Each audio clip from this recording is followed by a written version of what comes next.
பாராசிக மன்னரை காண வருபவர்கள் பலரும் பீர்பாலை பற்றியும் அவருடைய அறிவை பற்றியும் அடிக்கடி கூற கேட்டுக்கொண்டிருந்தார். இதனால் பீர்பாலை பார்க்க ஆவல் மேலிட்டது. அக்பர் சக்கரவர்த்திக்கு ஒரு கடிதம் எழுதினார். அதில் தங்கள் மதியுக மந்திரி பீர்பாலை ஒரு வாரமாவது தனது விருந்தினராக அனுப்பி வைக்கும்படி கேட்டுக்கொண்டிருந்தார். பீர்பாலை அனுப்பி வைக்க தீர்மானித்தார். பரசிக மன்னருக்கு சில பரிசு பொருட்களும் பீர்பாலிடம் கொடுத்தனுப்பினார்.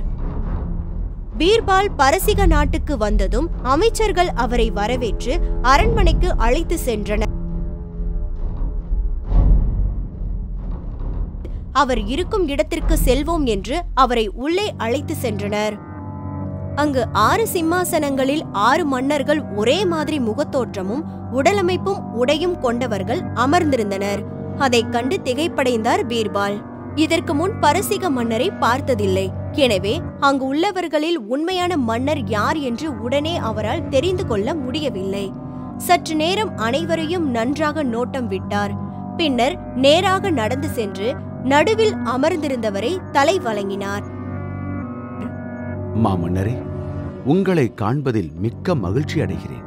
எங்கள் அரசர் தங்களுக்கு கொடுத்தனுப்பிய பரிசுகளை ஏற்றுக்கொள்ள வேண்டுகிறேன். பாராசிக மன்னர் ஷா தம்மை பீர்பால் எப்படி கண்டுகொண்டார் என்று வியப்படைந்தார்.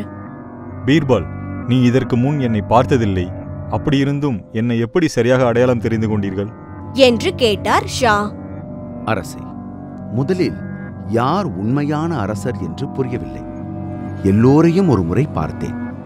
தங்களை தவிர மற்ற அனைவர் பார்வையும் தங்கள் மீதே பதிந்திருப்பதையும் தாங்கள் மட்டும் என்னையே பார்த்து கொண்டிருப்பதையும் கண்டேன்.